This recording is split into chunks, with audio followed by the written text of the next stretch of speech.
Hello everyone. Our new topic is payment of commission to partners. देखिए partnership firm में काफ़ी बार क्या होता है, पार्टनर्स को कमीशन भी दिया जाता है उनके एक्टिव रोल के लिए। तो commission can be paid in two forms. Commission को हम दो तरीके से पे कर सकते हैं। कैसे? Certain percentage of commission on profit before deduction of such commission. यहाँ पे सबसे मेन वर्ड होगा बिफोर।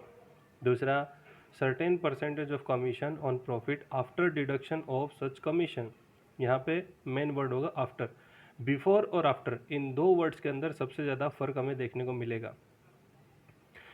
सो नंबर वन, अगर हम बात करें बिफोर डिडक्शन हो कमीशन का, अगर हमें पेमेंट करना हो बिफोर डिडक्शन तो क्या होगा?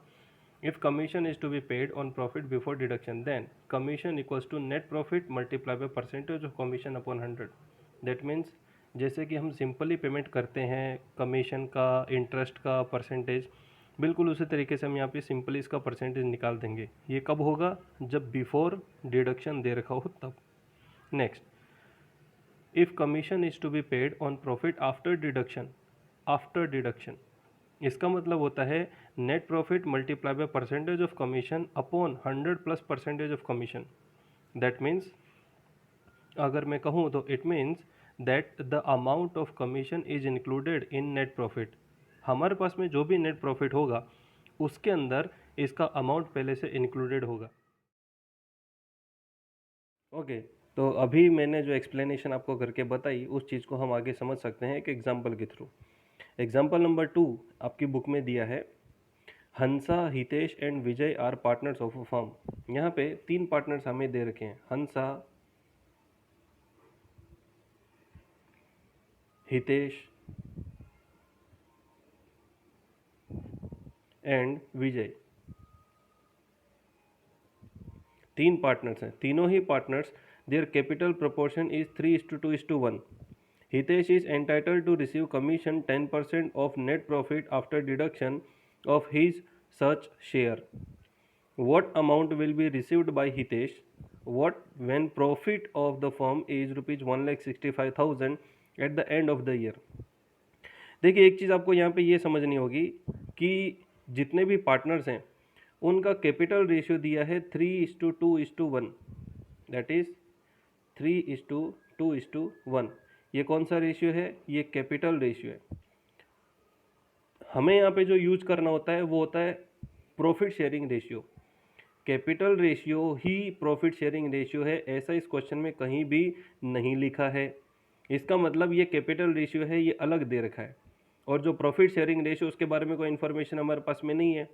इसलिए हम ये मान के चलेंगे कि जो प्रॉफिट शेयरिंग रेशियो है वो जो है वो सभी लोगों का इक्वल होगा। क्या होगा? इक्वल होगा।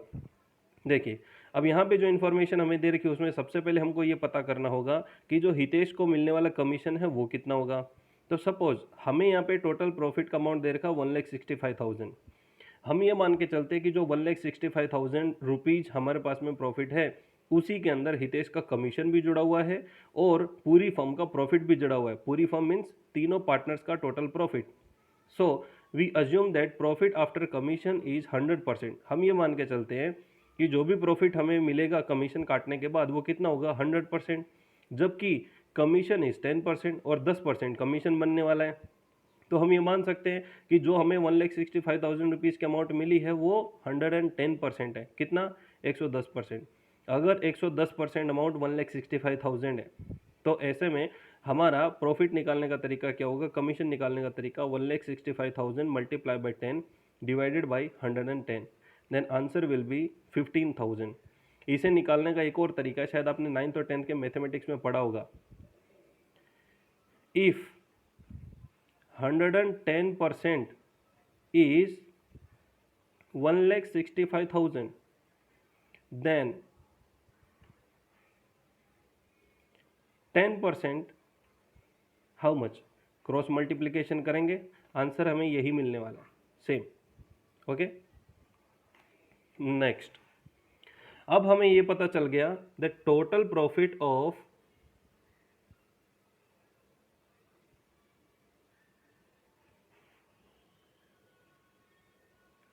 फर्म इज 1,65,000 इसमें से हम करेंगे less commission payable to Hitesh,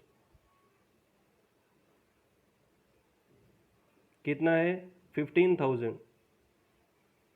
then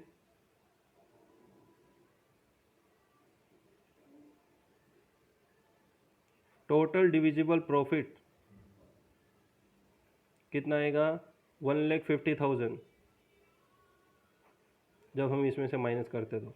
okay, अब ये 1,50,000 जो प्रॉफिट है वो हमें तीन पार्टनर्स के बीच में बांटना है। तीन पार्टनर्स का नाम हंसा, हितेश एंड विजय। ओके, अगर 1,50,000 को हम तीन अलग अलग पार्ट्स में डिवाइड करते हैं तो बताइए टोटल अमाउंट कितना कितना होगा 50,000 50,000 50,000। ओके, तीन पार्टनर्स को इक्वल प्रोपोर्शन में मिलेगा। अब बात करते हैं मिस्टर हितेश की। हितेश को टोटल कितना मिलेगा?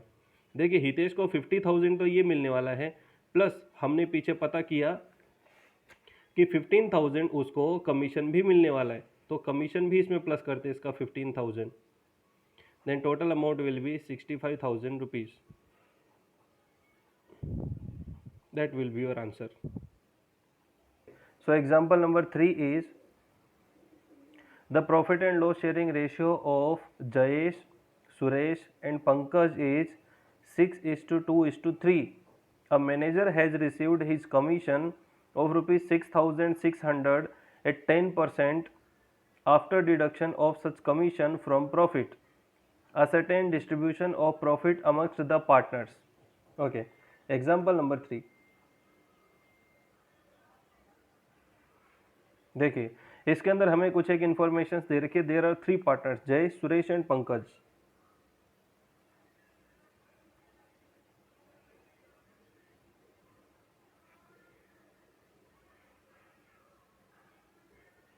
तीन पार्टनर्स का profit and loss sharing ratio दे रखा है। यहाँ पे कैपिटल रेशियो नहीं, profit and loss sharing ratio दिया है 6:2:3।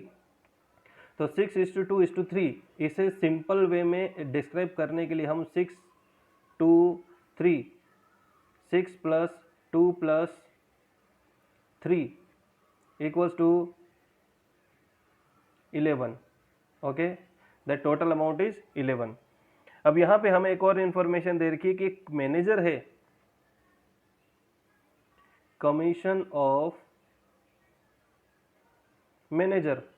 मैनेजर का एक कमीशन दे रखा है हमें यहाँ पे 6,600 रुपीज उसको टोटल अमाउंट मिला है।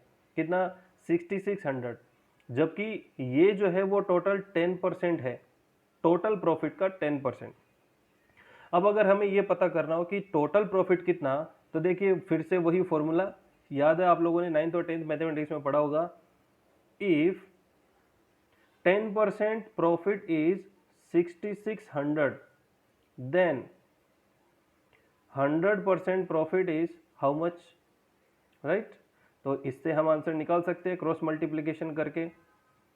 6,600 multiply by 100 divided by 10, it will B 66,000 rupees. Okay, तो 66,000 रुपीज का हमें टोटल प्रॉफिट मिला। ये प्रॉफिट हमें तीन पार्टनर्स के बीच में बांटना है। ओके, तो देखिए प्रॉफिट ऑफ, सबसे पहला पार्टनर कौन है, Jayesh. It will be equal to, Jayesh का प्रोपोर्शन कितना है 6, then 66,000 multiply by 6 divided by total 11, इस answer will be 36,000। Same profit of Suresh 66,000 multiply by, Suresh का प्रोपोर्शन कितना 2/11, तो 2/11 निकालते तो that will be 12,000। Then third profit of Pankaj 66,000 multiply by Pankaj का प्रोपोर्शन कितना 3, तो 3/11, इसका आंसर आएगा 18,000. So these three will be your answers.